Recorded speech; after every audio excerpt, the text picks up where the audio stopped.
UFC 303 is officially in the can. Pretty mid-card, gotta be honest, but the main event obviously saves it.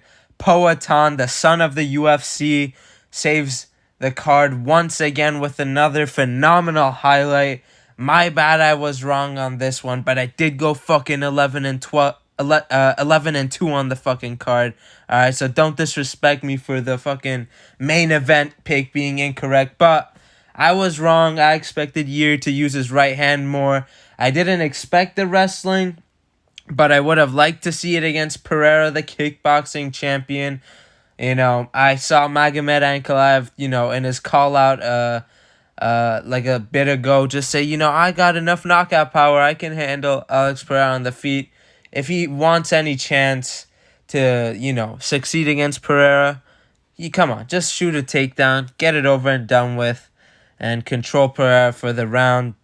Blachowicz kicked your legs away and stuff, but I got Pereira in that fight. But regardless, no, Yair Prochazka wasn't using his right hand. I don't know why. His success that he had in the first fight was like he backed up Pereira against the cage and got Pereira to throw shots, and he would often land with his own right hand as well. And, that just didn't happen. The fight looked the same for the most part. It was Pereira kicking at range. He was throwing some straight shots, but these ones were landing. They weren't as much of feeler, or, I didn't recognize them as feelers as they were landing like straight onto Yair, a couple of them at least. But, why did Yair exchange left hooks 3 times with Pereira in the first round and then the third one landed? I don't know. Dumb matchmaking. Not dumb matchmaking, sorry, dumb decision making. And yeah, good catch by Plinio Cruz, Pereira's coach, of, seeing the head kick being, near, being available as Prochazka was warming up with his hands down. So, good shit from Pereira. He got the 50K bonus. Yeah, sick. Ankalaev, end of the year, December or early January. Give him some time to recover. This guy's been saving the UFC, I don't know, for the past year and a half, I should say. So, yeah, good job for Pereira. Now, the co-main event, Brian Ortega versus Diego Lopes. Didn't happen, obviously. Everybody knows Dan Ige steps up on short notice, and let's just be honest, let's not sugarcoat it. The fight was pretty shit, but I'm not even mad. This fight wasn't even supposed to happen because Ortega Lopez was a last-second replacement when McGregor Chandler fell out. So there's nothing to, we have no right to fucking be pressed at this fight being not, up to our expectations, and either guy not performing correctly, because Diego Lopez had to weigh in 3 times. So the fight was ass and pretty obvious to score. Lopez had the first 2 cleaner grappling exchanges, and more, I guess they had the same amount of shots on the feet, really. Not really, and but overall, Lopez got the better of the scrambles, and then on the third round, he was gassed. Obviously, short notice and stuff. And, literally last second. This isn't like a 4-day thing. Literally last second, they gave him an opponent change. A heavier one, may I add, who's been in training camp for Joe Anderson Brito, and he pulled out. So, the fight was shit. It wasn't the best, but that's not what it's about. You have to give both of these guys respect, and I don't know why Dana goes and, says in his Power Slap interview or wherever he said it that he's going to give 2 Fight of the Night bonuses, and he doesn't give the Fight of the Night bonus to these 2 deserving, fighters who stepped up and added this fight. Because if this wasn't here, there was a strong chance that without the Ortega Lopez fight, Smith versus Delit would be the co-main event of a pay-per-view. And, yeah, obviously I picked Diego Lopez here. Logical pick. And I don't know. I just thought he would win. I didn't even have a chance to kind of break it down. I guess I was expecting like a late sub, but I just picked him. I just made him my guaranteed pick. Added him because I thought he was gonna beat Ortega definitively, but I guess Danny Gay in my mind was a step down. So yeah. But anyways, moving on to Delit versus Smith. My goat. I have been campaigning behind Smith for way too long, and I've been trying to get him that Pereira fight on social media, pushing for that fight, and nothing's been happening. He takes middleweight to Lice, fraud Lice, the man with only one ranked win, one literally based on one sequence over Jack Hermanson. And, he lost to Imavov and Vettori. Should have won against Vettori because of the cleaner striking. But, what is there to say? They both looked horrible. All 3 rounds to Delit, in my opinion. Cleaner, not even clean boxing, but, cleaner of the two when it came to the boxing. They were exchanging leg kicks and whatnot in the first round, but then Delit put it on him. And then in one of the sequences in round 2, what is it? Delit catches Smith falling over himself, and Smith was gassed out, by the end of the fight. Horrible conditioning, whatever, but believe you me. Moving on. The cut, Macy Chiasson, good for her. It's her month. It's June. It's over. Literally at the pinnacle of June, she gets it done. Yeah, I mean, the cut was deep. Moved the card along because this was looking like a decision as well. And sick. I thought Myra was winning the first round, and she was doing really good. I expected Chiasson to actually maybe wrestle her a little bit more because, Pennington mitigated or, suppressed Bueno Silva's grappling and stuff. So I expected her to do it, but Bueno Silva, to be fair, had some decent striking. But, Chiasson landed that elbow, and respect to her somehow. Yeah, she's in the title picture somehow, so good for her. Good for her. Anyway, Machado Dober versus MVP. I told you cannot pick MVP in this fight, even though you don't like Gary. I don't like Gary. And, people coping about him losing the fight, but somehow winning the decision. Rounds 1 and 3, we clearly Ian Gary. Submission attempts, significant strikes. I will say this, though. Actually, never mind. I take it back. I was going to say MVP had the most definitive round 1. But, thinking back to round 1, Gary's choke was in. What do you want me to say? Nothing happened. Like one right hand from MVP and a choke from Gary. But, I expected the grappling from Gary, and we got it. So, good on him. Pyfer versus Barrialt. Barrialt has horrible boxing. Chris Curtis, he pitter-pattered with him, and he just wanted to play pocket boxing. That's why I took him to a split. And if he did what he did to Brendan Allen, he would have KO'd Barrialt. But, it just didn't happen. Looks horrible for Curtis because Barrialt, Chidi Njokuani. I said Kennedy, the light heavyweight, but Chidi put this guy away in like 20 seconds. Pyfer did the same thing. The guy's boxing is horrendous. Took Eryk Anders to a decision.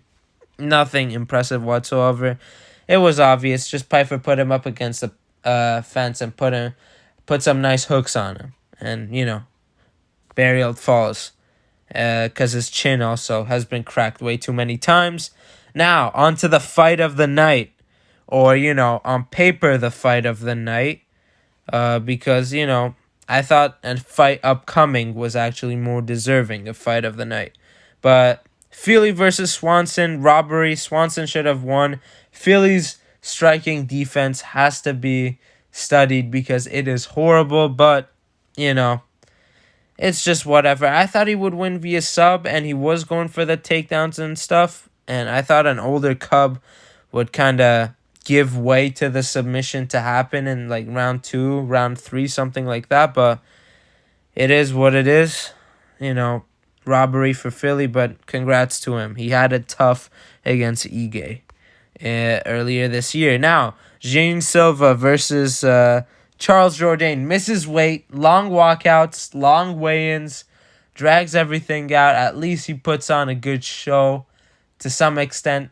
I thought he would just be landing the better shots in the boxing exchanges and get a decision out of it, but he did much better than I thought he would and stiffened out Charles Jourdain. Not an early stoppage, very fair stoppage.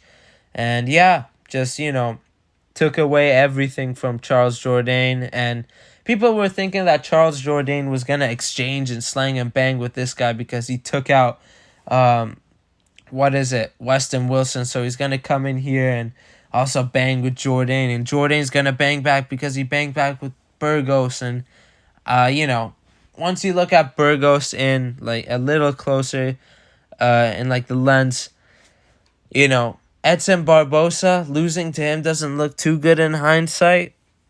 And, if you look at Burgos's, career in the PFL, it's nothing impressive. So, Jean Silva was supposed to win. He physicality'd him, and he dropped him twice. And the second one, very impactful. And that from that, clinch exchange, he just hit him with a nice little uppercut hook and flatlined the guy. So, good for him. Missed weight, though, so that's why he didn't get the bonus.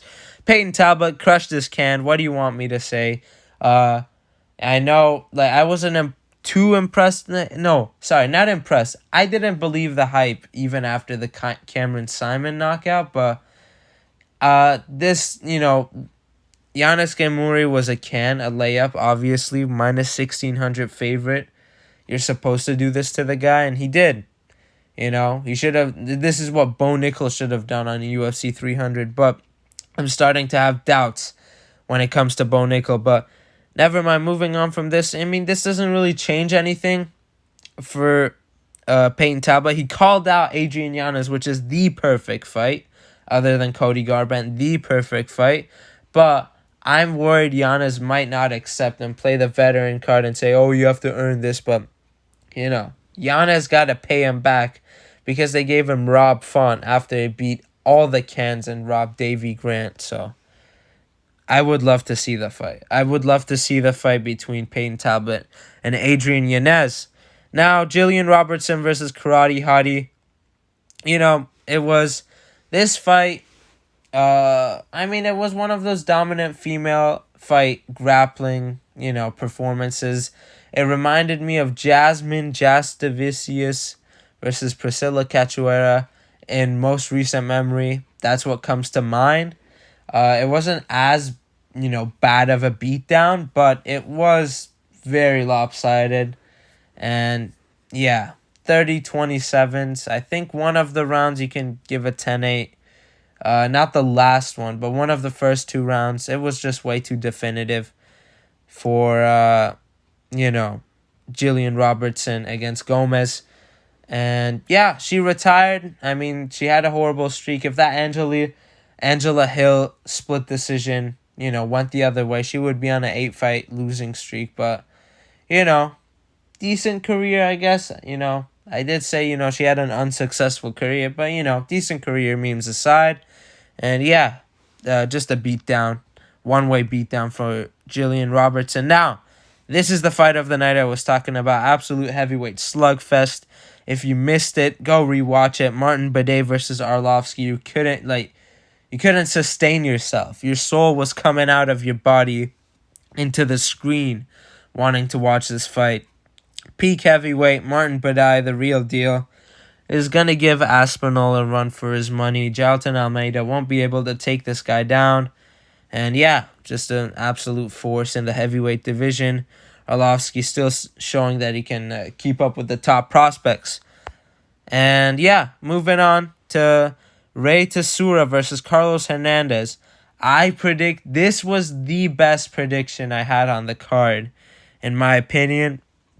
I predicted Ray Tesura to out-grapple Hernandez for the first two rounds and then have resistance in the third. What happened? Oh my God, everything happened. to, I guess, my saying. He had very good success, very good scrambles in the first 2 rounds, almost submitting him, getting Hernandez in a crucifix, but Hernandez capitalizing on in the 3rd round on a tired Tsura and, just getting the better of him. But I said that would happen, and it happened. And another Hispanic fighter falling to a Japanese fighter. What can you do? Tyra literally wiped out every little dude in Mexico, and now he's giving, hand-me-downs, the sloppy seconds to Rey Tsura, who will probably be fighting Edgar Chairez next. Not even kidding, in this sphere. And yeah, to open the card, I thought this should be higher.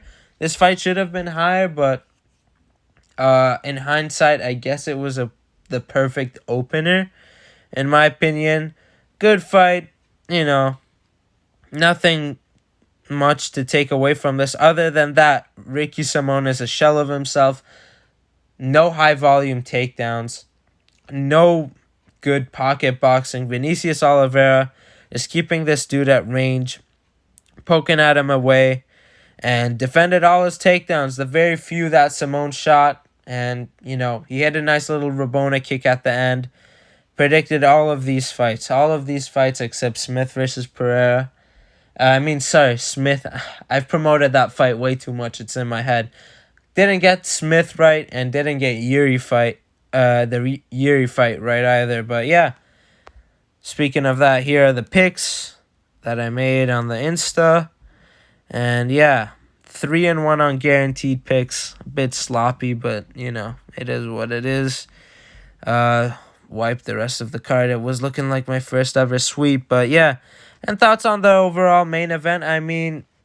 $20 million gate drops to a $16 million one. Still, I think the biggest UFC non-McGregor gate, because the O'Malley Vera one was $13 million. So Pereira now has claim to the biggest gate outside of McGregor. And yeah, 19,000 in attendance. Just an overall good night in terms of business, but for an international fight week card, I don't know. It was pretty shit. It was mid. Good performances, not a lot of good fights. What can I say? The pacing of some of the fights just took so much energy out of you, but at least the main event was a highlight and a good fight. So, yeah. And since UFC 300, we have not had the best pay-per-views. Let's just be real. 301's main event, robbery plus, it wasn't the best. 302's was good. The main event was great, actually. Saved the whole card. 302 was not as bad as this card. That was horrible. But this one just had some moments. No fight of the night. And the whole fucking card changed before our eyes. We weren't, a month ago, we were promised something completely different. And voila. We got this instead. But, it is what it is. What can you do? That was my reaction to the card. And yeah, peace out.